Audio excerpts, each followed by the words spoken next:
মা আমার সাথে যোগাযোগ না করতে পেরে সেন্সলেস হয়ে যায়। আমার মা আমার সাথে যোগাযোগ না করতে পেরে অজ্ঞান হয়ে যায়। আমার মা আমার সাথে যোগাযোগ না করতে পেরে বুকে থাবড়ায় কান্দে।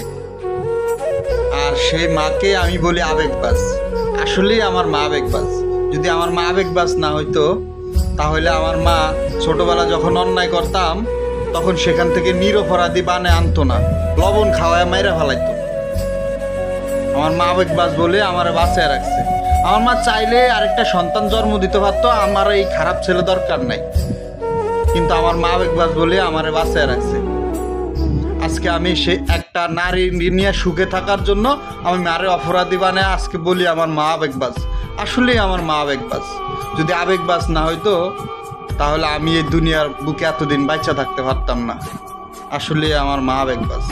তো ভালো থাকবেন, সবাই ভালো থাকবেন, সুখে থাকবেন, দোয়া করবেন আল্লাহ যাতে মারে বাঁচায় রাখে।